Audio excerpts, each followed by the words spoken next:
in the OHA race, 103,000 ballots were left blank. I have a feeling because people don't know, they didn't think they could vote in OHA. Oh, I thought you have to be Hawaiian to vote in OHA.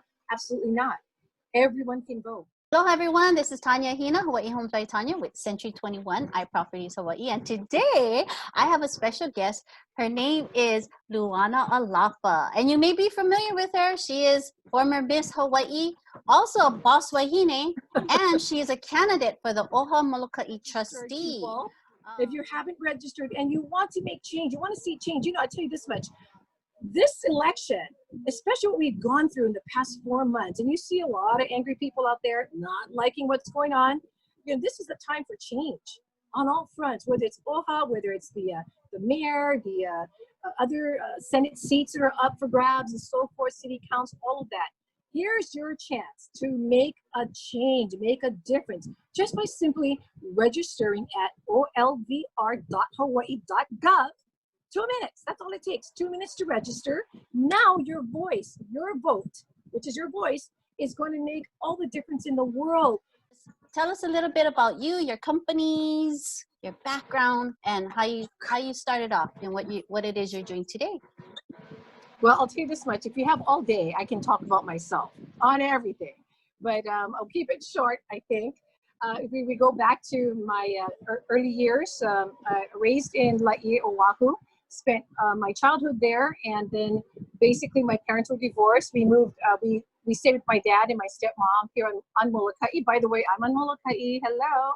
And we had a wonderful upbringing during that time frame as teenagers. We fly back and forth for many years. Our family lineage is very deep here on Moloka'i, as I found that out. I was also raised in the Mormon church. We're prolific in their genealogy research. So we found a lot of my mother's side of her family deeply rooted here in Moloka'i. Outside of that though, I'm a graduate of Kamehameha schools. I won't say the year. And I'm also a graduate of the University of Hawaii with a degree in psychology. One of the majors I wanted to focus my energies on is on family psychology. But there was a little diversion that happened along the way after I graduated. There was this title that I won called Miss Hawaii. And my whole life changed after that. I traveled the world. I met people from all over, including celebrities, Olympic athletes. I love spreading the aloha spirit and sharing of our culture to many people that fell in love with Hawaii or visited there. And when they connected with me, I enjoyed sharing about our beautiful culture. And through dance and hula, which I have been doing since I was a little girl, I started hula dancing since I was about 5. And I learned from the local recreational parks that we have. So that's where I had my first hula lesson there. And then also learned from my grandmother she was a master hula dancer under the tutelage of Puha Aheo, one of the renowned master hula kumus from back in the day. So very deep in that area as far as my Hawaii, when it comes to cultural dance and performance. I've performed all over the world, dancing, singing, promoting Hawaii, of course. My favorite place was in Shanghai, in China. I've been blessed to travel to places like Australia, various parts of the Pacific. Been to almost every island in the Pacific except for Fiji. One day I will go. And then I, outside of the travel aspect, saw myself at home, and I decided to get involved in my entrepreneurial skills to put that to test. I opened up my own modeling agency, by the way. It was called LA Models, and I can only imagine what you can think of what LA stands for. One hint, Tanya, what is it? LA. Would that be Luana Alapa? I remember that company because we did Really? Remember when I was in that group called So Hot? And we did your events. Oh, we did the opening dance numbers. Oh, that was me. I was part of that group. Don't you remember? Right. Oh my gosh, I totally forgot about that. I know, it's a long time ago. I think I was like 18. It was. Oh my, okay, so with that, I opened up my own modeling agency called LA Models Hawaii. Then I moved down to another area with my sisters. We decided to pool our sources together and to open up our own retail store in the Ward warehouse. It's no longer there today, but we were there for quite some time. And then we ventured into the wedding industry, and we moved our store into another place. I think it was along Veritania Street, and it was a wedding boutique store there. And outside of that particular business, we also opened up our production company, and I was the head producer, director of producing pageants, and I've done quite a bit for the past 30 years, including the Mrs. Hawaii, Miss Hawaii Teen, Miss Hawaii American, and then currently still producing Mrs. Hawaii till today. So that's part of the Mrs. America system. Each of these pageant systems have their own requirements. You got the Miss for single women, the Mrs. for, guess what, married women, and then of course the teens. Yes, girl, hello. I should be recruiting you. I think I'm too for old. 2021. I'm too No, old and 20 pounds heavier. No. You know what the age group is? It's 18 and over. See, so you qualify, 18 and over. Okay, didn't say a cutoff, it's just 18 and over. So you qualify. Anyway, I'll get you on that one. And then from pageantry, I've also produced events from fashion shows, party planning for company events, also weddings, graduation, baby luau's. I did it all. Most of it was done in the designer for tablescapes and candy dessert buffets, which I just love. And I still do that today, but just for, you know, family and friends right now, because it is a lot of work. The details, I'm very detail oriented, and everything has to be perfect. So if that ribbon is crooked, I'm going to go over there and fix it because it's not the way I like it. And you know, oh, you do that too? So that's another part of what I've done as far as my businesses and so forth. I still currently involved in that.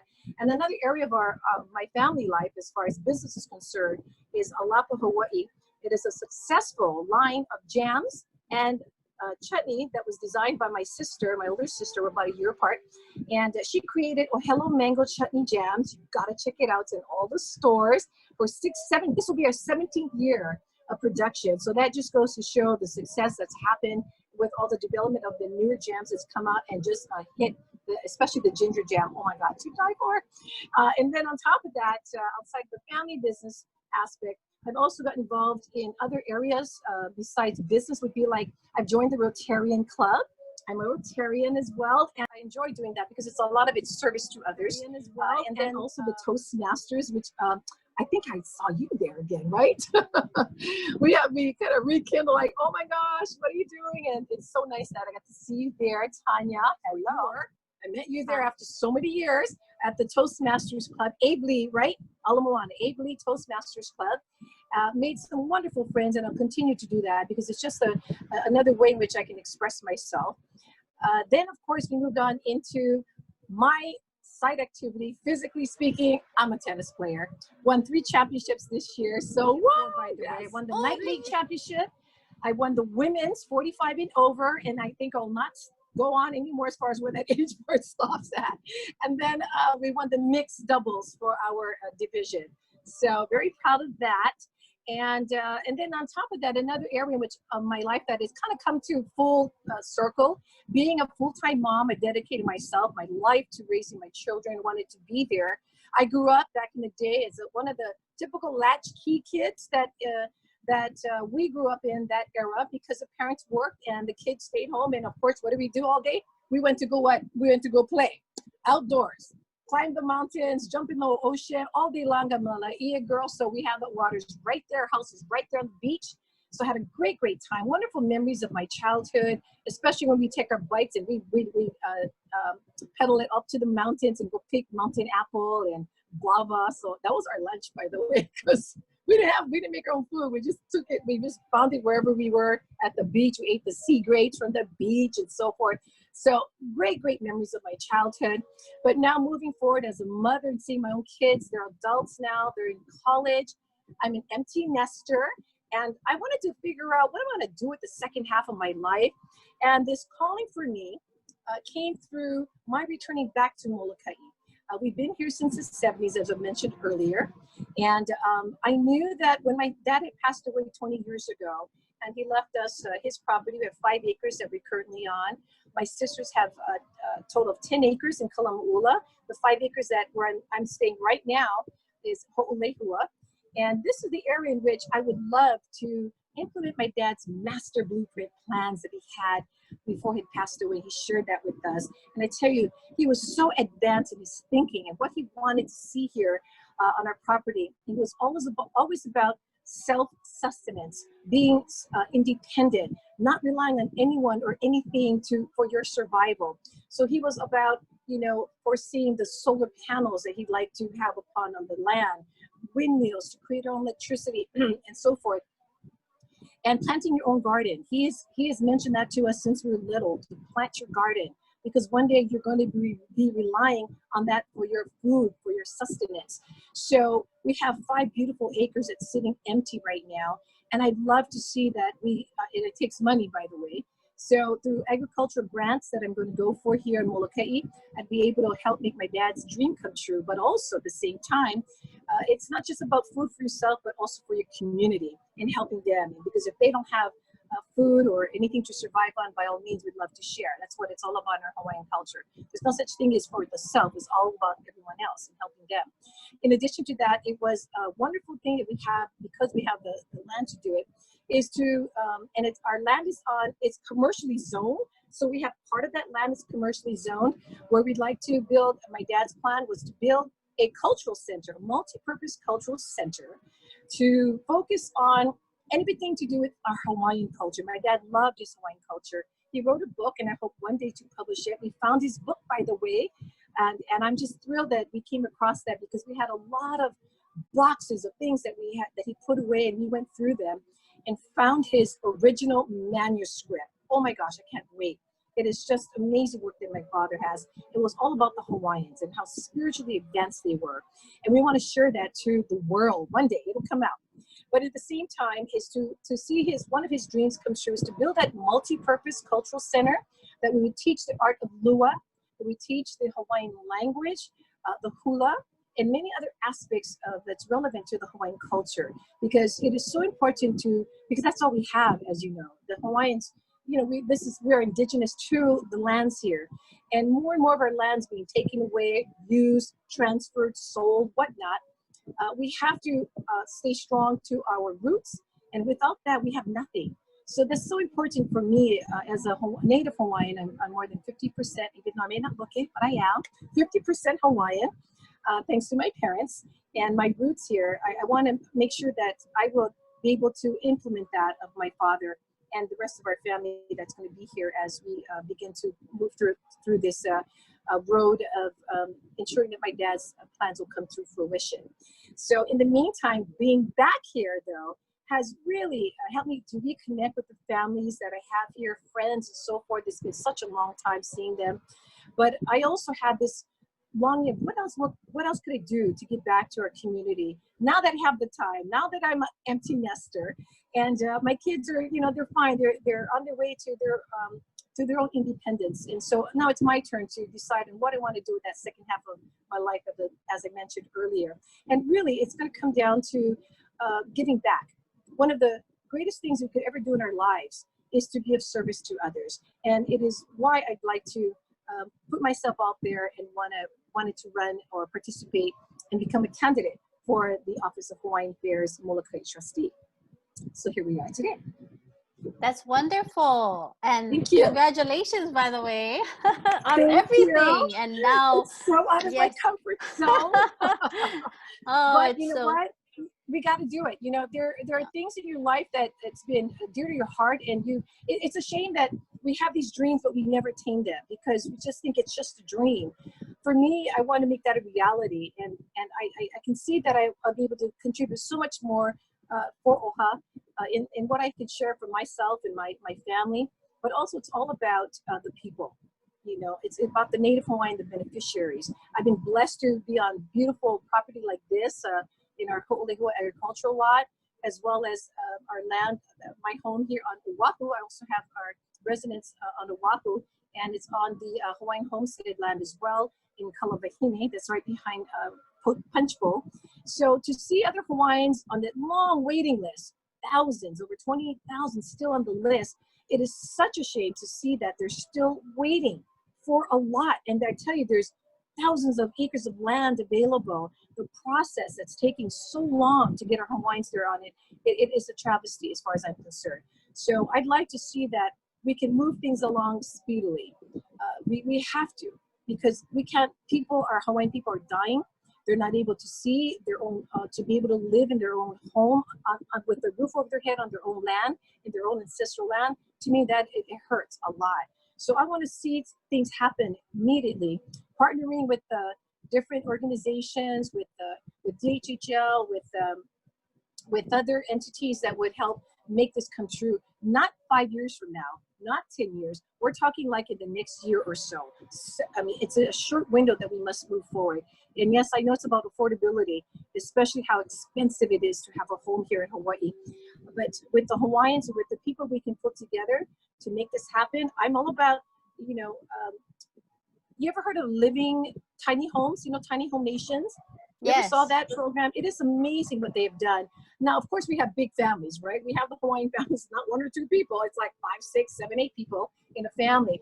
But, you can downsize so that the whole idea is to end up owning your own home and not to be a slave to a mortgage that's going to last 40 years from now. And that you're constantly having to worry and the stress that builds up because you're worried about making the payments. And the payments aren't cheap, especially with the homes that we have today. So I'd like to see that if we downsize the style or the shape or the square footage of the homes, that they're able to pay it off, not in like 20 years, but in 5 years. Things can happen. Their entire quality of life shifts. It turns around so that now they feel like a homeowner, and they will be a homeowner after 5 years of paying off a mortgage, and we could get a home cost down to $75,000 or less than $100,000. It's all possible.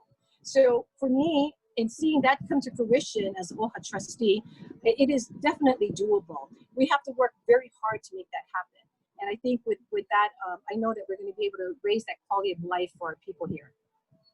Why are you doing what you're wanting to do now? I believe timing is very important because I've been asked many times, many years ago, I think 20 years ago, I've been asked to run for OHA on a number of occasions. And I always turned it down because I wasn't ready and my mind wasn't focused on that. It was about raising a family. And I was caught up in many other things that was going on at that particular time when I was asked. And I just wasn't ready to start it. So it was about my being able to put aside the time. And when I mentioned about my kids now that they're adults and they're attending college, I'm an empty nester, even though they're still in the other house. But here on the Moloka'i, I'm alone. So yeah, I get the whole place to myself. No cooking dinner, no making food, no washing, nothing. All that's done. They're on their own. But I knew this is it. This would be it because I can give of myself 100%. Well, almost 100%. Still got 2 people in my life. Actually, 2 more. There's 2 others because I am also a foster mom to 2 Native Hawaiian children at the time when they came into my life. They were 11 and 13, and I took them in, and I became the legal mom about a year later. And so I've got a total of 4 besides my own 2 biological. And I have my other 2, Hi'ilani and Matthew Hailey. And they're also Native Hawaiians. And they live on Native Hawaiian homes property, land up in Papukolea. And so we're neighbors. So me and my kids, we're neighbors. And I like that. But also, aside from them, now that they're entering their young adult years, I knew that for myself, getting involved in OHA at this particular time, hearing from the field, hearing from people saying how disappointed they are, the backdoor dealings that they've been going on. The audit is a perfect example of what has come to the surface of where monies are going, millions unaccounted for, the paper trail to nowhere, LLCs that don't exist. I mean, and the list goes on and on and on. It all goes back to leadership. Like in any company that falls apart, you go right back to the leadership and the way that is being implemented. And how the people fall under that, and what are they doing? There are a lot of employees have left the OHA. They have not been happy with the way things were going on and so on. I mean, there's a whole list of things, but I want to get into that because it's all about what can we do right now, and it's all about changes right now. And if the people are ready for change and they want something new and refreshing, then it's up to them to make that choice, and that's the freedom that we have to vote for that change.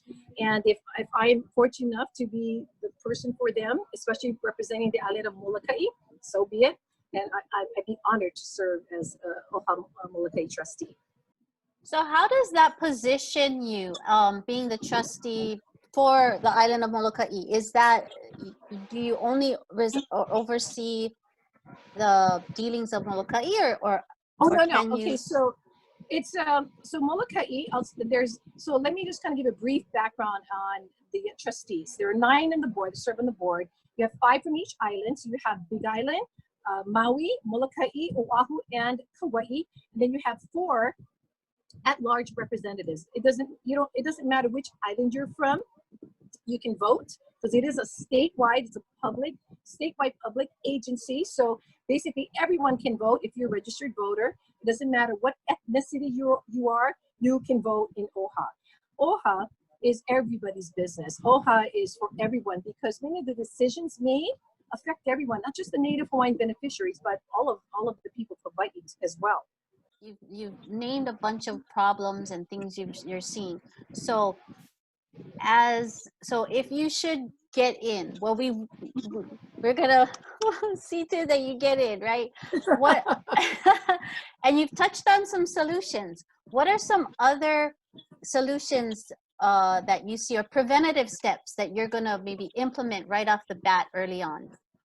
Well, preventative steps obviously should have been done many years ago, but you have to we cannot lose sight of our purpose.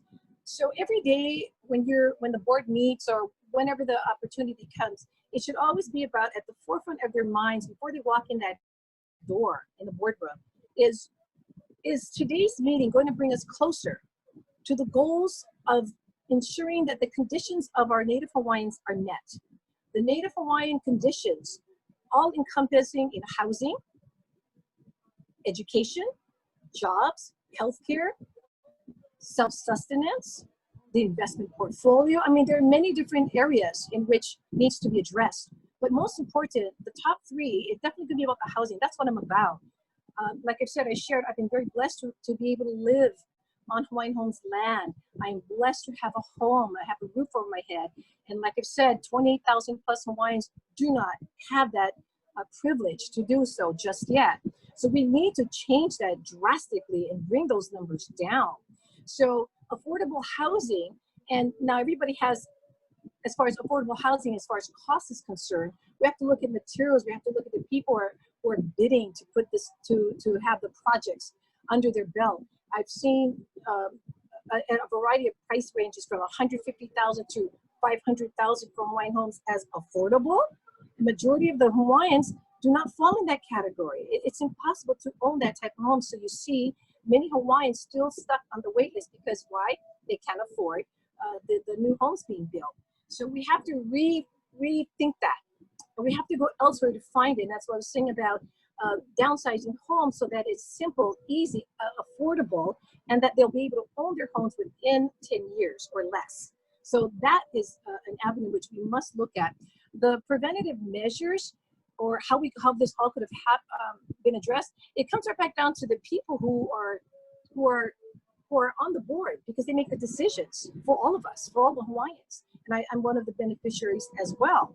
So if they're not in that mindset of ensuring that the Hawaiian people, their benefits are being met, we're going nowhere. So when you go in circles about all types of other topics, projects, whatever it may be, that's at the forefront of their agenda, we tend to lose sight of what's happening, what our people are crying out for. They're crying out for a house, a roof over their head. They're crying out for education so that they can send their kids to the best schools, private schools. And we have the monies to do that. They're also crying out for jobs, to have good paying jobs so that they can send their children to colleges instead of relying on crossing their fingers to get a scholarship, a sports scholarship, or whatever it may be. They want to be able to ensure that their children would be able to live a quality of life that they also happen to enjoy as well. So these things to me is the most important, but it takes not just one person, it's going to take 9 people to see it like that. So I just hope that if I'm fortunate enough to be on the board, that we'll be able to shift the energies, to be able to work with the people that are on the same mindset. And that to me is a very, very important goal every day, every time that we meet, that it's always going to be about, have we been able to come closer to the goals of getting our people on their land to have a roof over their head. I was thinking about some things, but I can share it with you later. You share it? One of the things that I have learned through this COVID experience, by the way, especially when it came to foods that we are so dependent on, agriculture is going to be huge. This will be a huge lesson for not just Hawaiians and, here in Moloka'i or all wherever the homestead lands are and agricultural lands are, but also for all of Hawaii, because now we know and learn that becoming self-dependent on our own, being able to plant our own vegetables and fruits and so forth, that's not been at the forefront at all. It wasn't a priority until now. So you think about the lesson that's come out of this COVID. I'm hoping that everyone will agree that we must rely on ourselves for our food and our sustenance in that respect, so that we are not beholden to someone else that holds this over our head. We have the shipment, you folks will have to pay for it if you want to eat. And that is completely unfair. And as you may know, the Hawaiians, on my Facebook page, Alapa for OHA page, I basically added a documentary about the Hawaiians and the way they live their lives without ever having to rely on anybody. We had over, what was our population? Over 1 million people. They survived without what? Imports, without anybody bringing food in. So it's something that we need to explore and look back and see what made it work for them. Unfortunately, though, as you said, many of our lands are given away, stolen. A lot of it was stolen, and sold off and illegally begotten and so forth. So the list just goes on. And so the lands that we have out there are now down to this much is all we got left. So we need to hold on to that and stay strong with what our belief in our culture and what is due to us. Because if anything, being here in Hawaii, the Hawaiians, indigenous people, we are owed this. It is rightfully our land. So in regards to OHA, so some of the land holdings that we have, especially the Makai, the Kaka'ako Makai area, it's sitting empty. Nothing is being developed and placed there. This is income that can be derived from those, from the development of the Kaka'ako lands that would help benefit our Hawaiians, but it's just sitting empty for God knows what reason. And I'm not there to see it all because I'm not on the board just yet. But I'd love to find out why are there delays, and at the same time we have so much at stake that we're not taking advantage of. There should be a partnership, because DHHL, the Department of Hawaiian Homelands, own thousands of acres. A lot of it's sitting empty. Why aren't Hawaiians on it? And the fact is that OHA has a huge fund that we oversee. I think at this point might be over 500 million that's in there. How come we're not able to utilize some of that monies to go into our lands to develop the affordable homes for Hawaiians? I know that they need to keep constantly building the trust and utilizing that for the purpose of the Hawaiians, but there is nothing to be seen right now till today. So with that sitting empty, so we have a lot of work ahead of us to ensure these conditions, and to ensure that our Hawaiian beneficiaries and their conditions and everything that they are due is going to happen within a very short window, very short time. Example. I know what is something that has inspired you to keep doing what it is you're doing? Because it seems like from very young childhood, you have a fabulous childhood, but then you were always motivated for more. Now, what brought you? What gave you that drive? I believe it's innate. I've always had it within me since I was a little girl. I'm extremely independent. So I'm an independent thinker, always trying to think of what's the next step, trying to be 10 steps ahead so that I prepare myself for that next, challenge in my life. And along the way, of course, I had my ups and downs. I didn't have a peachy keen childhood. I mean, we've all been through things in our lives, but that's what makes up who we are today. So I always look back at that. The inspiration I get constantly is my mother. She is a single mom. When she raised us, my parents were divorced when we were very young, and my mother worked most of the time. So naturally, me and my two sisters, we not stayed home, but we basically raised ourselves. We were on our own, And we were the latchkey kids that I mentioned earlier. And we thought it was normal. We thought it was a normal life. So anybody that watched us in our childhood as we were growing up in Laie, and we also moved to towns. We moved several places back and forth, Laie, back to town again, and Laie again. And so we were always on our own. But we always made sure that someone was there to look in on us. And so with that, seeing that my mother had to do and go through a lot on her own without much financial support or anything like that, I take my hats off to my mom because she had her own career going. She was an incredible singer. Janote Abi tapped my mom to be her replacement because when she heard my mother sing, it was like listening to two Genoas, but you couldn't tell the other apart. And my mother was also a jazz singer. She embraced all types of singing. And my mother performed in a lot of the military clubs. She was a great performer. People loved her voice. People would come from all over just to hear my mom. But her attention were turned to us, to her three daughters, obviously. And she knew it was either her career or her children. She chose her children first. And is why I looked at my mom as my role model, my inspiration, because of the word called sacrifice. And when we sacrifice and give of ourselves, your life and everything has meaning to it. And that's why I totally look at my mother as that woman who has inspired me to do the best in my life. I too was a single mom, raising my children as well. So I know what that's like. I had to struggle and so forth. I had state assistance and so on. But I knew I wasn't going to be in that position very long because, again, always thinking of the next step, the next thing I've got to do to get myself out of this. And things have happened in a way that that I know that relying on myself, as my father said, the most important thing you can do in your life is not to depend on anyone, but yourself.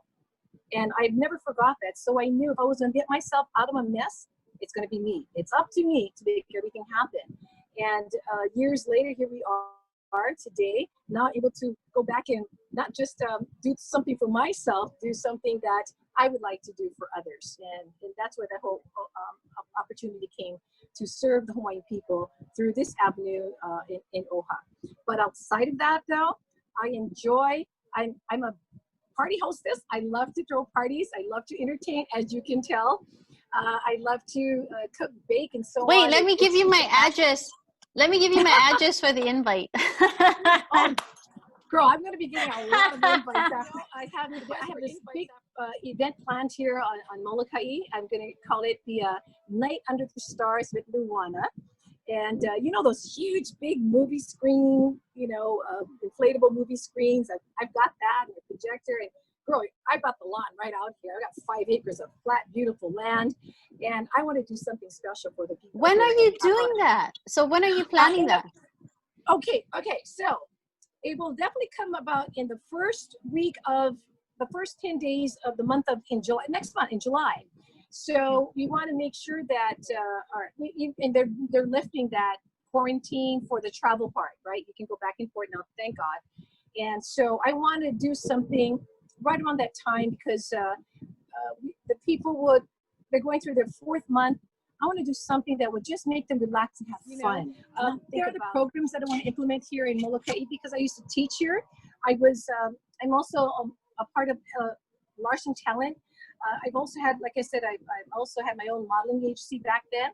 And my kids are currently signed with Larson Talent.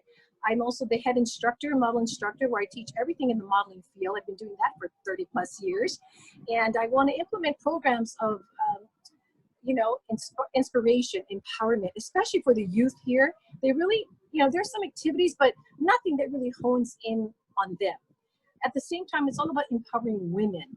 And empowerment to me is where I was able to apply that in my own life and to not allow negativity to run my life, to focus all on the goodness and the positive things of why it's important to set yourself up for goodness.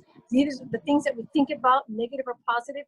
Everything we think here, we attract in our lives. So we want positive, wonderful, fun, enjoyable things to come into our life. Well, so be it. This is what we focus our attention to. Do you have a quote or a book that you want to share or anything inspiring, especially during this time? Well, I haven't really had the opportunity to read books Instead, I've been reading about OHA and everything about it. And so I've been putting a lot of my time in that.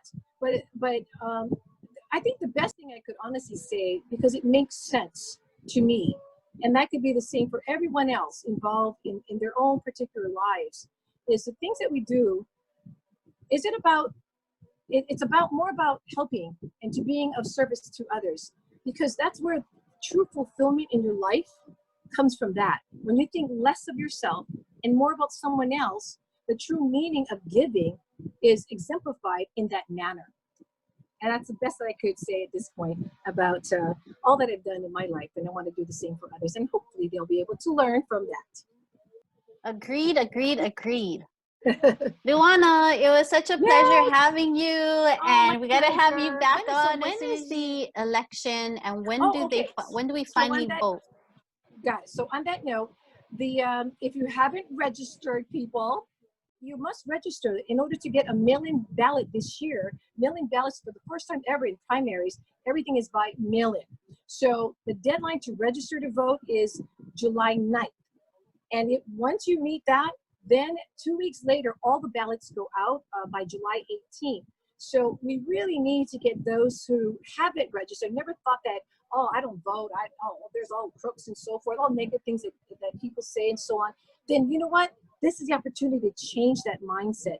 It's the opportunity to change that so that we can finally see the kind of result we are all so deserving of having here in Hawaii.